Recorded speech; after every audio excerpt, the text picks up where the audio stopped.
Hola, soy Rack Fournier y estás en De Plástico No Somos. El interés por las artes escénicas de nuestro invitado creció en su país natal, El Salvador. Emigró a Estados Unidos en 1980, donde obtuvo la licenciatura en Tecnología de Difusión. Su carrera profesional se inicia trabajando para las cadenas Univisión y Telemundo, y además fundó su propia productora en Los Ángeles. Él es Mario Anaya. Bueno, Mario, bienvenido a De Plástico No Somos. ¿Cómo estás? Muy bien, gracias Raquel. Es un gusto estar en este programa. Una bonita experiencia. Qué bueno, Mario, pues pasamos nuestras vicisitudes de conexión el día de hoy, pero aquí estamos, al pie del cañón.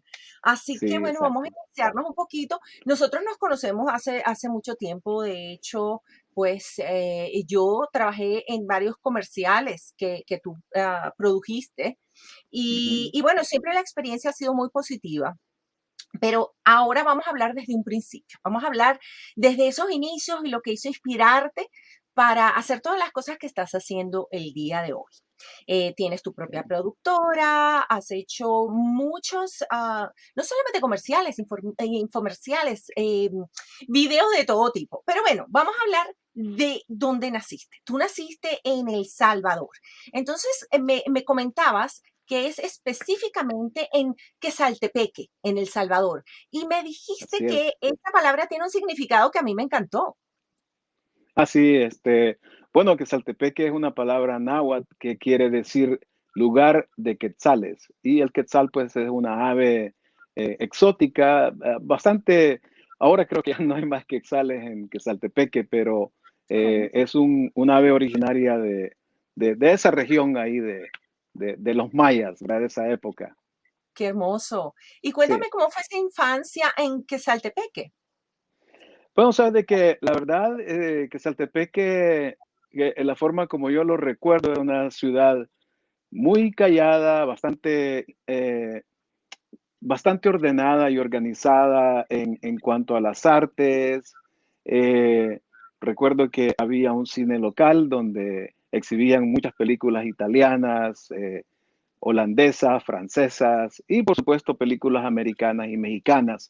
Pero el fuerte creo que eran las películas europeas, sobre todo las italianas, que me acuerdo pues en mi niñez oír nombres como Lando Busanca, bastantes actores italianos de esa época. Entonces era una ciudad bastante compacta, no de muchos habitantes. Se hacían torneos de fútbol, de basquetbol, de voleibol y todo el mundo se involucraba. Así es que fue una experiencia muy bonita haber crecido en Quesaltepeque, ¿verdad? Y obviamente, pues ahí fueron mis primeros instintos quizás en toda la industria del cine y la televisión, porque Exacto. como Ujú. te expliqué un poquito fuera de cámara, ¿verdad? Que mi Sí. papá era el que se encargaba de colectar los impuestos en la ciudad, entonces nosotros teníamos acceso a todos los eventos públicos, incluyendo el cine. Y pues de pequeñitos, apenas 10 años de edad, mis dos hermanos y yo, nos paseábamos por los pasillos de las salas de edición y hablábamos con los proyeccionistas y pues así es como estábamos ya involucrados en el cine, ¿verdad? Y a veces nos llevábamos tiras de películas que después las proyectábamos Exacto. en la Me- pared, así que Ay, una qué bello. experiencia bien bonita, sí, Me encanta porque es una experiencia bellísima, es una anécdota hermosa que, sí. ¿tú crees que ese contacto con la persona, el proyeccionista y el hecho de poder proyectar en tu propia casa parte de esas películas que te daban fue lo que te inicia a ti o siempre esa semillita de interés por la producción? Fíjate que yo creo que quien tuvo una influencia muy grande en mi profesión fue mi papá, la verdad, porque Oh, él era un artista frustrado desde el principio. Él oh, wow. trabajó para la radio en El Salvador, en una ciudad que se llamaba Cojutepeque, y él siempre quiso destacar como locutor y quizás como actor también. Eso nunca nos lo dijo, pero le gustaba escribir poemas, canciones, y aparte de eso, pues hacía sus propias miniseries en radio. Y pues cuando ya nosotros empezamos a crecer, somos tres hermanos y nos llevamos un año de diferencia nada más. Yo soy el mayor de todos. Y entonces, cuando estábamos en la escuela, él quería que nosotros siempre saliéramos en las veladas, en los shows que se daban ahí de la escuela, ¿no? Y Sí, sí. entonces nos llevaba discos y decía, quiero que hagan esta. Y era una canción, por ejemplo, de las ardillitas de Lalo Guerrero. Y entonces nos poníamos los tres a cantar ahí, somos tres ardillitas que no, ¿verdad? Y entonces él como que, y él nos enseñaba los pasos de baile y todo. Entonces, eso más el acercamiento a ver películas y a ver cómo editaban, todo eso yo creo que en algún momento influyó pues para que yo siguiera en esos pasos, ¿verdad? Wow, pero eso Sí, es bellísimo tener el apoyo de sí, los padres en una actividad como esta, pues lo que es la actividad artística. Y tú tuviste claro. también tus pininos en lo que fue actuación, ¿no? Bueno, mira, ya cuando ya pasé la época de la primaria y después la secundaria, me recuerdo también que en plan básico, que es como elementary, me parece, Ajá, ¿verdad? sí, sí. Eh, no, plan básico es junior high, perdón. En junior high o plan Oh, básico, okey. O lo que llaman en otros sitios también es, sí, el diversificado. Sí, sí, correcto, sí. puede ser. Entonces ahí sí, de verdad perdí todo el miedo escénico de estar en el escenario porque pues participaba en obras de teatro y aparte de eso había una emergencia. Me acuerdo que había un punto dentro del programa donde los actores que acababan de bailar tenían que regresar y tenían que cambiarse de vestuario, ¿no? Y Oh, entonces, wow. ¿cómo hacían? Porque era inmediatamente.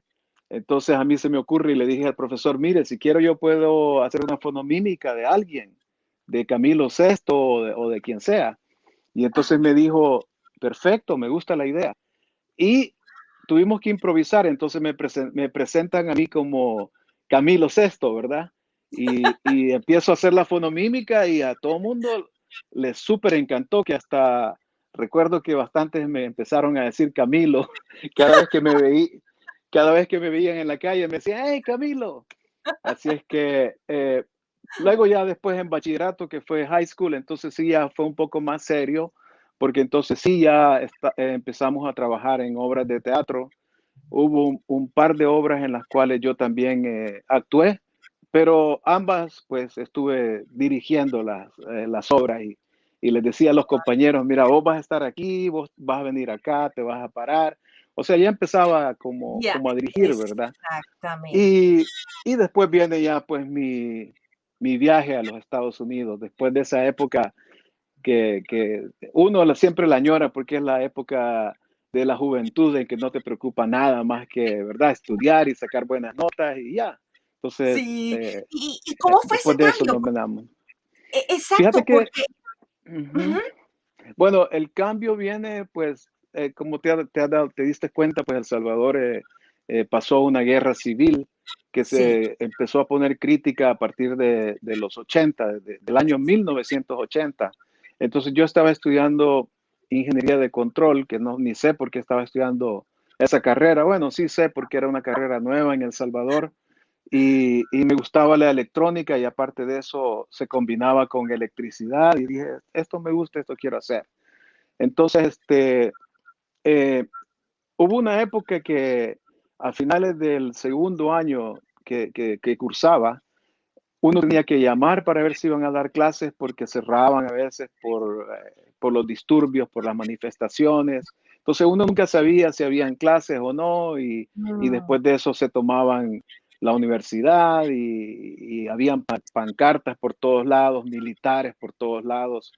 Y guau, recuerdo que una vez iba a clases y me dice uno de los ingenieros que impartía una asignatura, me dice, yo que vos me regresara a la casa, me dice, porque a tu mejor amigo lo acaban de agarrar acá y se lo llevó la policía. Entonces era un caos completamente. Sí, sí, Y sí. pues mi mamá tenía ya un par de años de vivir en San Francisco y después se muda para Los Ángeles y nos dijo, no, tienen que venirse. Entonces sacamos, como pudimos, visas de estudiantes para venirnos y nos vinimos mis dos hermanos y yo, y así comenzó toda nuestra aventura aquí en Estados Unidos, ¿verdad? Y Con ese contraste apenas, cultural, porque cuando uno viene a Estados Unidos, no es sí, solamente, bueno, es otro país, sino, bueno, Los Ángeles es una ciudad enorme. Y la sí, parte cultural también a veces nos encontramos que es una cultura diferente y es también una mezcla, es lo que llaman acá sí, un melting pot, que es como si hubieran metido en una olla un montón de culturas y ahí las medio mezclaron. ¿Cómo fue sí. eso? Fíjate que, bueno, lo primero que se me viene a la mente recién llegado a este país, yo dije, wow, aquí sí hay espacio para hacer lo que uno quiera, ¿verdad? Y realmente eso creo que es una de las metas que todos nos deberíamos de poner, de ver las oportunidades que hay, porque en nuestros países es cierto, hay oportunidades, pero a veces no son seguros, a veces las oportunidades te llegan y después tenés 15 personas a tu alrededor queriéndote, ¿verdad? Sí, Serruchar sí. el piso para que te caigas. Entonces, yo recuerdo la primera vez que llegué aquí y vi, para empezar, las calles tan anchas, dije, "Oh, qué increíble de grande es este país". Y pues dije, mi sueño era seguir estudiando y trabajar y lograr metas más allá. Ni siquiera pensaba en nada que tenga que ver con producción, ¿verdad? Pero sí pensaba en tener una carrera y tener un buen trabajo y bueno, vivir, ¿verdad? La vida como tiene que ser. Así que Claro. pues eso fue mi impacto y después pues cuando empecé a estudiar inglés como segundo idioma, ¿verdad? Fui a la escuela nocturna, a la Belmont, que era una escuela que está en el área de Pico Union, donde Ujú. habían también muchos salvadoreños estudiando ahí y nos hicimos amigos y empezamos a tener ya un convivio más, eh, digamos, más de ambiente social y cultural, ¿verdad? Así es Sí. que así fue y así fue como Y arrancamos en qué el, en bien. el ¿Y cómo te camino. encaminaste? Porque estudias tecnología, de broadcasting o de difusión. Sí, ¿Cómo encuentras qué hacer? ¿Cómo te decides bueno, decir, bueno, esto va a ser la carrera que quiero tomar acá en Los Ángeles? bueno, fíjate que queriendo seguir la misma carrera que cursaba en El Salvador, que era un poco electrónica con electricidad y un poquito de hidrostática, o sea, era una mezcla de cosas, ¿verdad? Entonces Sí, sí. yo, después de que terminé y saqué mis equivalencias de high school en la nocturna, y tenía ya, digamos, suficientes créditos para ir al colegio, entonces fui al colegio y fui a Los Angeles City College y vi todos los currículums de lo que yo podía estudiar y entonces dije, voy a empezar a estudiar materias de electrónica que más o menos estoy familiarizado con ellas Mira. y voy a ver qué más puedo hacer, ¿verdad? Entonces empecé a cursar electrónica y después me di cuenta que había una carrera que se llamaba tecnología en difusión. Y yo nada que sabía de qué era difusión, pero me gustaba porque habían como, no sé, como unas 10 unidades de electrónica, las cuales yo dije, esas las puedo pasar rápido y, ¿verdad? Y me va a tomar menos tiempo conseguir esa carrera. Pero dentro de ese currículum había una que se llamaba Televisión 101, TV 101.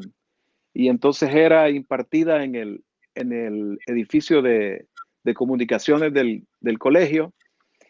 Y llego yo y me doy dando cuenta que antes de entrar habían unos muchachos ahí repasando líneas, ¿verdad? Como actuando. Y yo me les quedé viendo y dije, qué interesante. Y llego al edificio y la clase se impartía en un estudio de televisión. Y veo cámaras, luces. Y no me vas a creer, pero ese mismo día que tomé esa clase, solo salí y dije, ¿qué estoy haciendo yo en electrónica si esta es mi vida, verdad? Las Oh, qué bien. luces, fíjate, entonces a partir de ahí empecé a ver cuál era el currículum de televisión y total de que dije voy a terminar Broadcasting Technology y después voy a concentrarme en televisión. Así es que a partir de ahí empecé a tomar materia de televisión y después saqué un certificado de ingeniería de grabación de sonido y después uno de periodismo además. Así es que pues Guau. se dieron las cosas así como, ¿verdad? Sí, Por, no fueron sé si poco por a poco. casualidad o causalidad, cualquiera de las dos. Y yo creo que es una mezcla de Sí, ambas. puede ser, correcto. Sí, sí. Puede Tenías ser, ya sí. esa inclinación, te gustaba hacerlo y tuviste la Sí, oportunidad de ver cómo se hacía, pero una historia fantástica. ¿Y sí.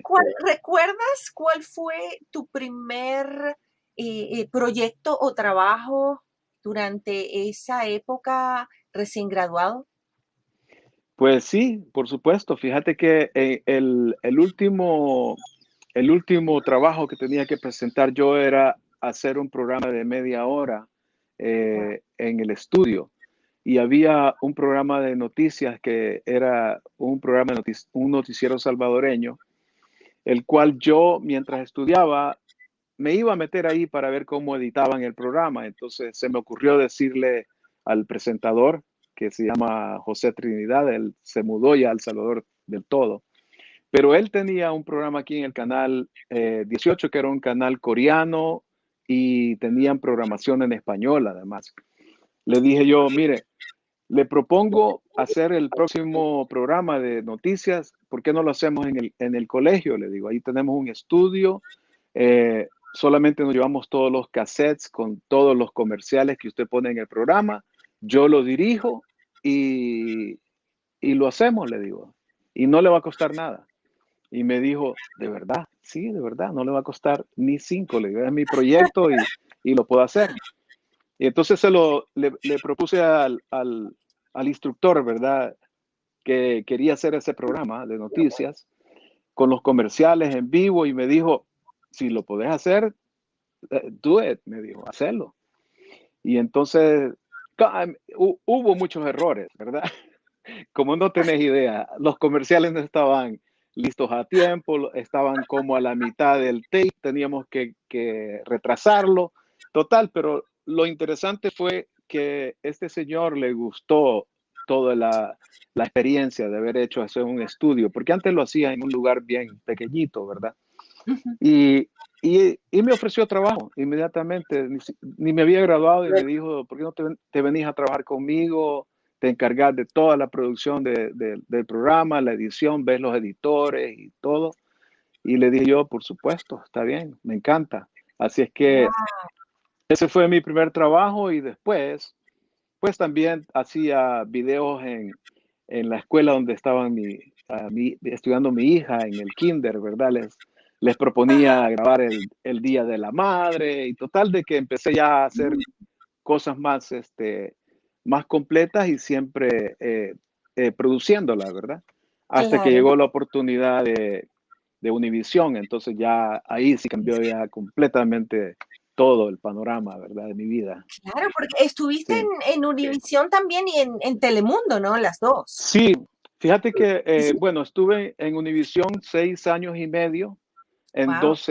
dos etapas diferentes. Una fue 3 años y medio con una productora independiente de un venezolano que se llama Luca Bentivoglio Ujú. y él hacía 3 programas semanales, Fama y Fortuna, Tu Música y Desde Hollywood, y hacía 3 o 4 especiales al año.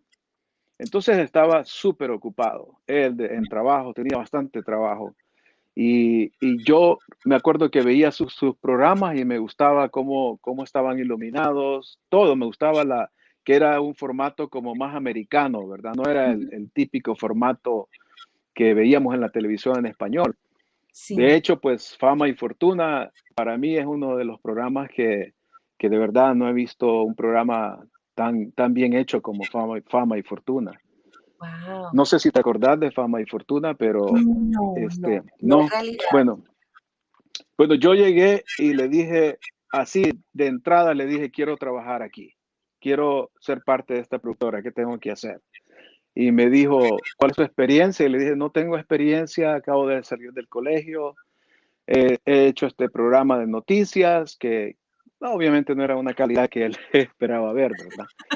Y me acuerdo que me dijo, fíjate, me dice que vamos a hacer un programa que se llama Fama y Fortuna y necesitamos a alguien que pueda agregarse a ese proyecto. No vas a producirlo directamente, me dijo, pero te puedo meter ahí a hacer sonido o lo que sea, pero tenés papeles para viajar, me dijo, porque es de viajar por todo Latinoamérica y Europa. Entonces le dije yo que sí, que todo estaba en orden. Y me dijo, perfecto, entonces te quedas y me dio el trabajo rápido. O sea, fui a la entrevista un día viernes, el sábado me dijo que me presentara el lunes inmediatamente.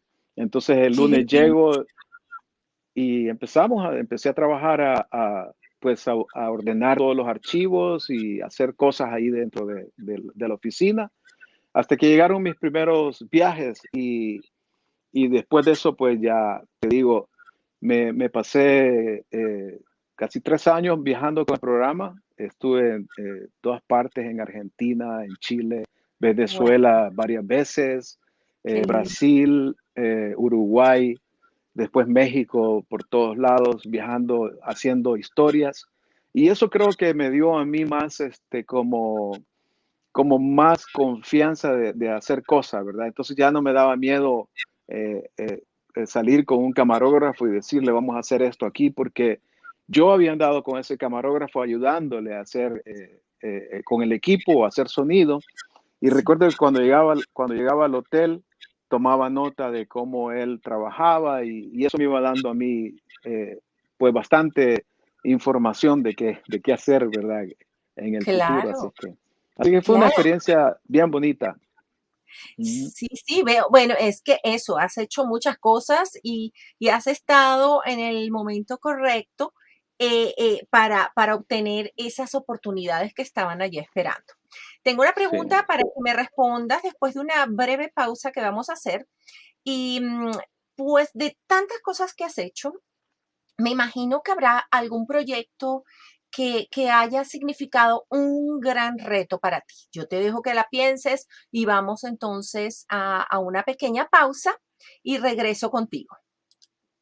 Bueno, Gracias. y esta pausa, amigos, es para recordarles, como siempre hacemos, que tenemos un sistema de nominaciones en De Plástico No Somos. Si ustedes conocen a una persona que esté haciendo la diferencia en sus comunidades o que simplemente ustedes consideran que tiene una historia de resiliencia y de reinvención que compartir, bueno, allí aparecen varias formas en las que nos pueden contactar.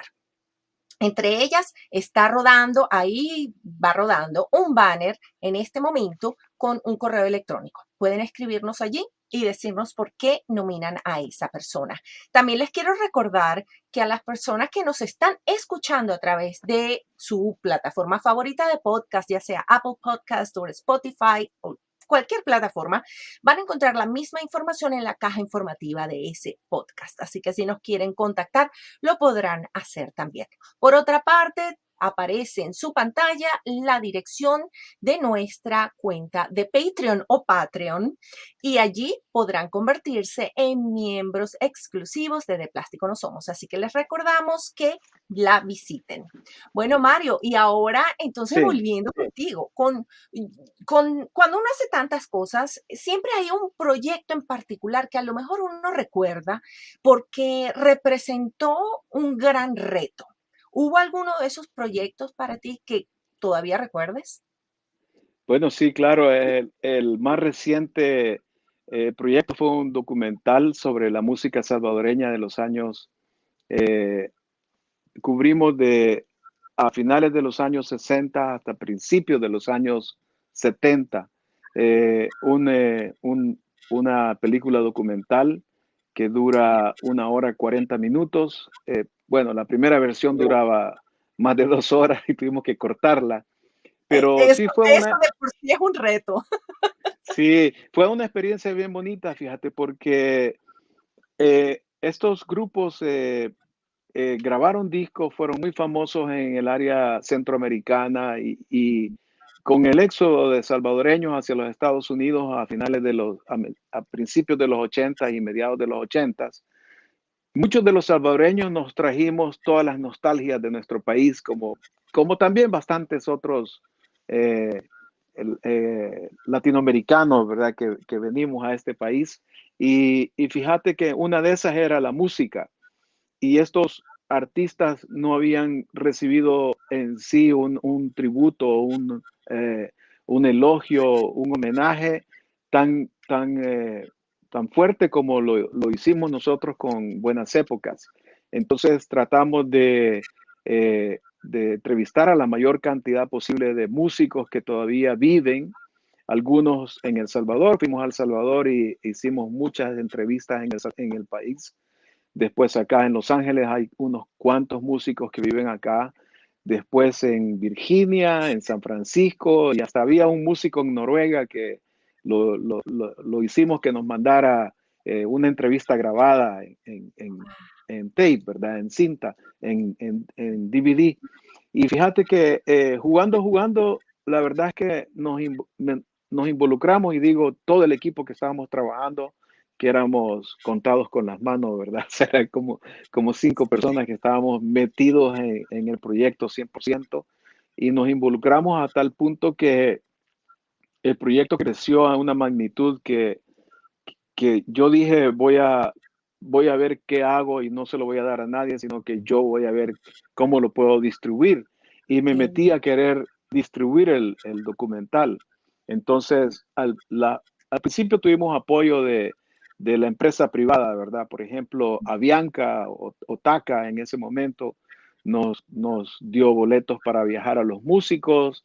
Después aquí localmente, pues la Curazao nos ayudó con patrocinio, lo mismo bastantes empresas salvadoreñas locales nos ayudaron con patrocinio y así pudimos nosotros rentar un teatro, rentamos el Teatro Million Dollar por 2 fines de semana completos y exhibimos la película y después de eso, después de la película teníamos una participación de estos grupos que todavía existen, ¿verdad?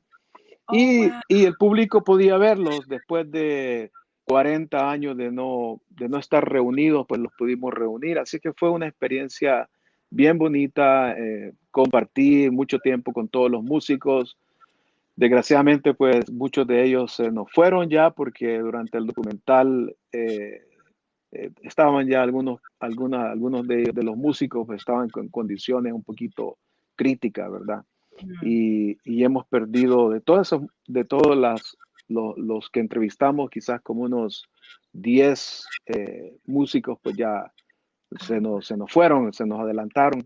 Pero la verdad es que fue ¿verdad? Un proyecto interesante, con muchos retos, y creo que siempre lo voy a llevar en mi sangre, ¿verdad? Por todo lo Sí, que significó y representó. claro que sí, tiene una gran significación. ¿Puedes repetir el nombre de nuevo de ese documental? Y déjanos saber también si hay una forma de que pueda ser accesado por nuestros suscriptores y las personas que nos están viendo en este momento. Ah, perfecto, sí. El documental se llama Buenas Épocas, la nueva ola de El Salvador. Tenemos un sitio en el internet donde pueden adquirir el DVD. Desgraciadamente no lo hemos todavía podido colocar online, a pesar de esfuerzos que hemos hecho con Netflix, con Hulu. Eso te iba a Todavía decir Netflix. no hemos podido, fíjate. Hay un documental que se llama Break It All en inglés, que se llama en español es Rompan Todo, y es la historia del rock en Argentina, Chile, México, creo que algunos grupos venezolanos, no estoy muy seguro, pero está la parte que complementa, nosotros tenemos con Buenas Épocas la parte que complementa ese documental. Y de esa forma Wow, se lo presentamos a Netflix a través sí. de un amigo que se encarga de colocar material en Netflix, pero la verdad es que todavía no hemos tenido suerte, pero sí pueden adquirirlo a través de buenasépocas.com Tenemos el DVD que tiene una versión en inglés con subtítulos en inglés para que lo puedan disfrutar también si no hablan o si tienen problemas con el español, Sí, porque ¿verdad? Así a es veces, que, ¿sabes sí, qué? Sí, a veces pasa que ya son segunda generación y a lo mejor el español no es tan sí, fluido, correcto. hablan más inglés. Sí, Pero exactamente. bueno, y vamos a mantener los dedos cruzados para que ese proyecto de verdad lo tome Netflix, porque Netflix está tomando proyectos de documentales muy buenos Sí, y correcto, sí, vale la pena sí, que se difunda toda sí, esta información y a todo ese talento que ha formado parte de tantas generaciones de nosotros que somos hispanoparlantes. De sí, verdad, correcto. bueno, yo en eso, pues, les deseo el mejor de los éxitos. Qué Gracias, maravilla. gracias, No, Raquel. imagínate, a ti, Sí, gracias. Y, gracias. dentro de todo, también vamos a colocar enlaces y vamos a colocar la información de Mario, así lo pueden contactar si tienen alguna pregunta, alguna consulta, algún comentario, o bueno, Ujú. allí, o simplemente, bueno, quieren ver cómo pueden mandar cartas a lo mejor a Netflix para insistir de que este documental sea tomado por esta compañía y así le den acceso a todos a poderlo ver. Sí, De gracias. una forma masiva, ¿no? Alrededor del mundo. Sí, Por gracias. Sí. Sí, sí. Por otra parte, Mario, yo sé que tienes muchísimas anécdotas y que hay muchas cosas que pasan y tú eres el genio de las soluciones. Yo recuerdo en algunas grabaciones que si no tenías el dolly, te Sí, lo inventabas. Un dolly, sí. para las personas que no saben, es donde se coloca la cámara y la Ajá. cámara puede hacer un paneo, puede ir rodando. Y entonces son esas tomas tan bonitas que se ven y tan clásicas en Sí. ya sea un comercial o en cualquier producción audiovisual. Yo recuerdo que si tú no lo tenías, te lo inventabas, aunque fuera con un carrito de mercado, tú podías montar la cámara Sí, y la toma quedaba fantástica. Nadie sí. sabía que era lo que Bueno, se usaba o lo que no se usaba. mira, mira, lo Dime. bonito de los comerciales es que como son historias cortas, ¿verdad? Claro, Y son pasajeras porque duran poco tiempo al aire, uno puede experimentar muchas cosas y entre esas, pues, han habido muchos fallos, pero ha habido bastantes aciertos. Por ejemplo, sí, ese comercial que hicimos contigo para Navidad, una Navidad, me acuerdo que ibas como con un carrito echando cosas, este es para mi amigo no sé quién, este es para sí, y sabes de que yo, después, años después, vi la misma idea, pero obviamente ya con más dinero, con más presupuesto, ¿verdad? Entonces, las sí, ideas, sí, pues, están ahí y a veces uno, pues, tiene que ingeniárselas cómo sacarlas a flote, ¿verdad? Pero sí, claro, ese comercial que hicimos contigo de Navidad, me acuerdo que lo repetimos varios años durante diferentes Navidades sí. y lo que le gustaba era que al final, cuando te quedabas viendo la cámara, hacías como un guiño así de ojo, así medio malicioso con la ceja. Y era como que era el cierre del comercial perfecto para decir, venga a comprar, ¿verdad? Así es Sí. que Es eso, eso, hay muchas es que había historias. que contar la historia en 30 segundos. Sí, Y correcto. eso es increíble. Tú sabes que por mucho tiempo la gente me veía y me decía: "Oh, un regalo para Pepito, un regalo Sí, para Juanito". Y yo decía: "Ay, Dios mío, sí". ujú, sí, Esas cosas sí, pasan, siempre. pero es verdad, y hay que ingeniárselas también. Cuando se está en Sí, producción, estar preparados. Tú bien sabes que las cosas no salen siempre cien por no, ciento como se planifican, siempre hay algo. sí, Y hay que estar, por eso digo que yo admiro a las personas que trabajan en producción de esa manera, porque sí, hay cosas que pasan y hay cosas y cosas. sí. Pero dentro de todo esto, pues estas anécdotas que hayas Ujú. podido tener ya en tu carrera profesional, ¿hay alguna que haya marcado un momento importante? Bueno, tal vez, así como es que depende, hay tantas situaciones, ¿verdad? No puedo, pensar en una específicamente, pero sí yo creo que para todos, por ejemplo, si me decís, a la hora de escribir un comercial, si hay cosas que me acuerdo, anécdotas, sí, me acuerdo muy bien anécdotas Sí. a la hora de escribir, a la hora de iluminar, a la hora de dirigir, Bueno, de cuéntanos, todo. cuéntanos, cuéntanos Bueno, por una ejemplo, anécdota a mira, la hora de escribir un script, yo un libreto. recuerdo, sí, cuando estaba, por ejemplo, trabajando en Fama y Fortuna, estábamos con el dilema de que ah, los programas aquí es bien difícil porque hay tantas nacionalidades, ¿verdad? Especialmente en el mercado hispano. Y a veces uno tiene que sacrificar y abarcar quizás a la mayoría, que en este caso son mexicanos, y a veces sacrificar la forma como habla un salvadoreño, un venezolano, un argentino. En fin, Sí, me acuerdo que sí. esa vez estábamos con el famoso carro para nosotros BMW, Ujú. ¿verdad? Para los mexicanos BMW, y W. entonces, ¿verdad? BMW. Y entonces estábamos con el dilema, un mexicano y un salvadoreño viendo a ver cómo lo hacíamos que cuadrara, ¿verdad? Y viene un Oh, español que trabajaba con nosotros y le preguntamos, ¿cómo lo pondríamos mejor?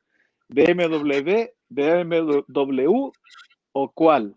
Y dice, oye, hablan del carro BMW, el, ay, no, el, no. el BMW.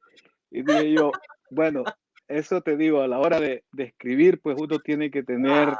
ese tacto, ¿verdad? De decir, bueno, BMW, aunque sea un término español, ¿verdad? No lo usamos aquí. Entonces, al Cierto. final fuimos con el BMW, ¿verdad? Para Ah, la increíble. mayoría. Pero así como esas anécdotas, hay bastantes, ¿verdad? Momentos que se pasan en producción. Ya, Es ya te diste cierto. cuenta, te has dado Oh, cuenta de todo, mucho. todo lo que Oh, pasa, ¿verdad? sí, Ujú. sí, sí, exactamente. A veces que depende para qué mercado va o se dirige cierto comercial. Hay ciertas Sí, cosas que puedes decir y ciertas cosas que como que mejor no decirlas porque no es bueno, no son ni siquiera buenas exacto, palabras. así es, De así todo pasa, nos sí, de pasa. todo. Sí, Ujú. y bueno, has hecho esa parte de producción, y también has hecho muchos documentales y has hecho videos para muchas empresas. Eh, ¿Cuál es la diferencia cuando trabajas, con uno o con el otro? Eh, en los formatos de los videos, Sí, pues en la parte conceptual, sí. sí, la parte, bueno, mi especialidad realmente es todo lo que es comerciales, ¿verdad? Aunque yo vengo de hacer formatos largos de televisión, creo que los últimos 20 años pues los he dedicado a hacer comerciales a través de mi compañía, Mac Productions. Exacto. Y siempre la forma de acercar los proyectos casi es la misma siempre, es ver cuál es el objetivo principal del video, del audiovisual. Y muchas veces si está ligado, por ejemplo, a resultados de ventas, entonces hay que ver cuál es la mejor forma para vender X producto o X servicio. Y eso pues te lo da la experiencia cuando te vas dando cuenta, ¿verdad? Que funciona o que no funciona. A veces uno hace un comercial que después de que lo ves editado, uno dice, este es el mejor comercial que he hecho en mi vida, y te das cuenta que no vende, ¿verdad? Y la Ujú, gente, por alguna razón, no funciona. sí. Y hay comerciales que de verdad te dan ganas de taparte la cara y decir, no, no, esto no lo hice yo. Y después te llaman y te dicen que ese comercial ha vendido un montón ha hecho un montón de negocios, ¿verdad? Y eso me pasaba a mí con la Curazao, por ejemplo, con Curazao y con algunos clientes, por ejemplo, Infinity, que probábamos diferentes conceptos y algunos de verdad dan ganas como de mantenerse alejado, pero si venden, eso es lo que más Sí. importa, ¿verdad? Y Y claro, y eso es la parte comercial, sí, que manejas. sí, Ya un documental es, pues, un formato, pues, diferente, un concepto diferente, ¿no? sí, Pero sí, las experiencias son muchas y de verdad que, yo he tenido la fortuna de estar también mucho detrás de cámaras y ver, o sea, delante de las cámaras y ver también cómo funciona todo eso alrededor de uno y sí, a veces sí, tienen que editar muchísimo para poder llegar, a el producto final. ¿En algún momento hubo alguna escena o algún pedacito, ya sea de un documental o de un comercial, que te dolió muchísimo editar y dejarlo fuera? Sí, casi hay una gran cantidad de veces que pasa, ¿verdad? Y te ponía el ejemplo de este documental de Buenas Épocas, que Ujú. la primera versión duraba, creo que 2 horas 15 minutos o 2 horas 20 minutos, algo así, y se sentía que era bastante, pero la verdad es que habían cosas que no se podían cortar porque entonces ya perdías como todo el flujo, ¿verdad? La Claro. vértebra principal del documental. Y, y sí pasa a veces de que ah, te encontrás en una situación en la cual hay que comprometer, ¿verdad? A veces y decir, cortamos aquí, cortamos allá, pero con el tiempo yo me he dado cuenta que para eso pues hay que hacer una buena preproducción y asegurarse que uno eh, graba y tiene lo que necesita para no tener que después sacrificar, ¿verdad? Otras tomas. Exacto. Y, y O si no puedes hacer lo que están haciendo ahora, el director's cut, que normalmente también, todas esas tomas correcto, que a lo mejor no han sí, salido en la versión original se unen para ser mostradas sí. al público. Sí, también esa es otra forma de cómo, ¿verdad? No desligarse de esos materiales. Pero la verdad es que en el negocio, en esta industria, pues uno como que en algún momento querés, ¿verdad? A tu bebé y uno lo nutre, ¿verdad? Desde el principio, cómo lo vas a hacer, uno lo visualiza, uno sueña, cómo vas a ver el producto terminado. Llega el día que hay que ir a grabar, entonces uno va contento a grabar, te das cuenta que hay problemas, lo soluciona en el puesto, regresas a dormir y estás preocupado de que si tenés todo lo que tenías que grabar, y total, pues uno vive con el proyecto, pero en el momento en que ya lo ves formado, pues eh, como que uno lo acaricia y lo disfruta un tiempo y después hay que dejarlo ir, ¿verdad? Porque Claro. tiene que salir de tu vida porque en sí, pues es un producto que ya va a quedar para la historia si es bueno o pues se va a desaparecer o mejor que nadie hable de ello, ¿verdad? Así es que Aunque te eh, digo que es hoy en día con las plataformas sociales, con tantas redes sociales, es muy difícil que de verdad así, algo se olvide por completo, porque lo que está en video sí. ahora,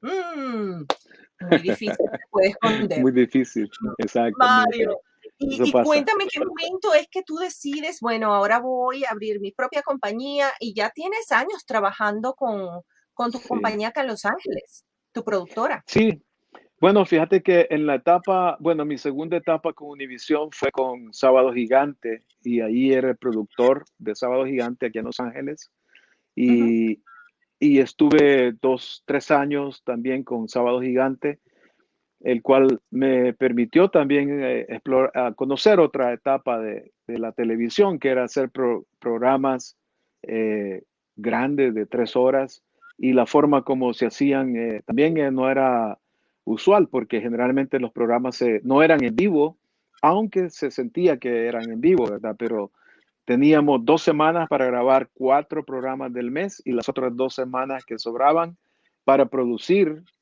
o preproducir los programas que iban a ser grabados en esas otras 2 semanas.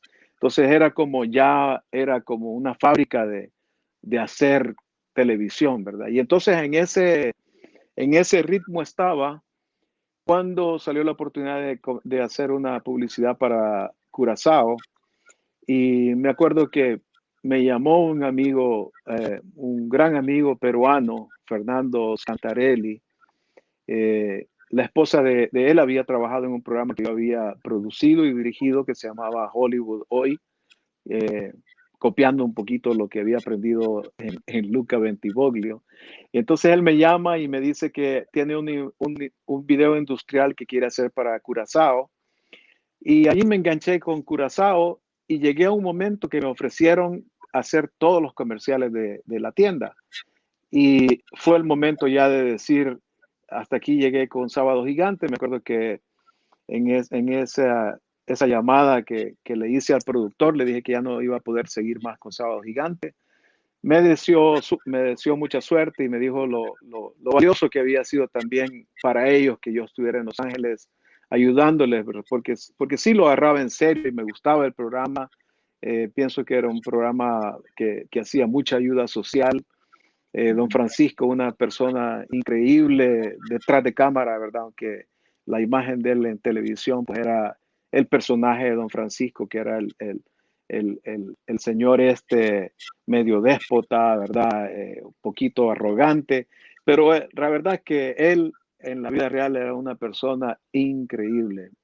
Es todavía increíble porque acabo de estarlo viendo en un par de entrevistas ahora que ya no está más en la televisión y es una persona eh, que se admira mucho por su carisma y por la forma de ser de él. Entonces, dejé Sábado Gigante y me quedé ya con Curazao haciendo los comerciales y después pues hubo la necesidad ya de hacer una compañía porque estábamos ya cargados de trabajo, entonces empezamos a crear ya nuestra propia compañía, haciendo una isla de edición, teniendo equipo, ¿verdad? Invirtiendo un poco ya en una oficina, Qué bien, que pues, y así pues, qué bien, Mario. se va dando todo.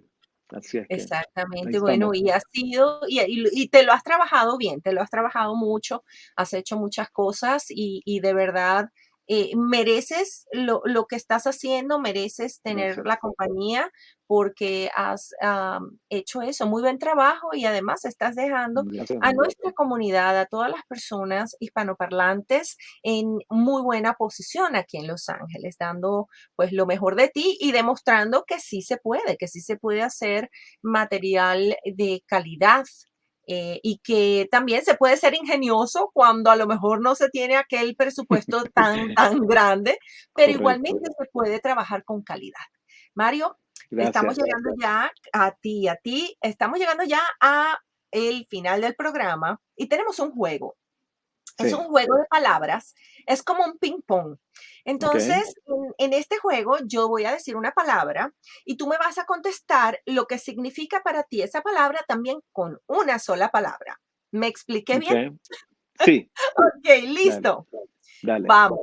Entonces, la primera palabra es creatividad. Persistencia.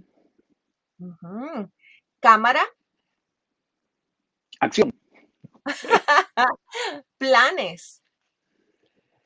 Eh, muchos por ahora. Qué bien. Lugar, Casa. qué lindo. Tiempo. Insuficiente. Trabajo. Ah, me encanta. Qué bien. Y pasatiempo. Música. Qué bien, Mario. De verdad, muchísimas Uy, gracias. pensé que las preguntas iban a ir más como comida favorita o algo No, así como, no, fíjate, son cositas muy fíjate, breves, pero te y hacen yo que, pensar. no, y yo que me estudié todas las palabras que me ibas a preguntar, mira. No, Eso bueno, no, Raquel, me no, da no, no, gusto, no me se da crean. gusto ser parte de este programa, la verdad, y te deseo todo lo mejor, que sigas cosechando muchos éxitos. Gracias. Y te voy a dejar ahora a ti cerrar con, a lo mejor hay algo que no dijiste durante el programa o quieres dejar un mensaje positivo a nuestros suscriptores y a nuestra audiencia. Bueno, sí, exacto. Quiero aprovechar a decirle a todos, a ustedes, que la verdad es que la vida hay que tomarla como debe de ser, hay que ver las oportunidades y siempre hay que estar positivo. Creo que lo más importante de vivir es ser siempre optimista, siempre positivo, ver el lado bueno de las cosas y sobre todo pues poner mucho empeño, mucho trabajo y no hacerle la cara fea a nada de lo que pasa, pues de eso se trata y nada, ser feliz, aprovechar cada segundo de la vida, porque la vida es corta y pues dar gracias a Dios sobre todo, ¿verdad? Gracias, Así. un saludo a todos. Así es, muchísimas gracias, Mario, de verdad. Y bueno, ahora lo que me queda es despedirme de ustedes con muchísimo cariño, como siempre lo hago. Les quiero dar las gracias por ver este espacio, por formar parte de esta familia digital. Recordarles que toda la información del programa la van a encontrar en la caja informativa del mismo, ya sea en nuestro canal de YouTube y también en nuestro podcast. Y bueno, como siempre les digo, ya nos queda apenas para terminar este programa, pero quiero recordarles que de plástico no somos.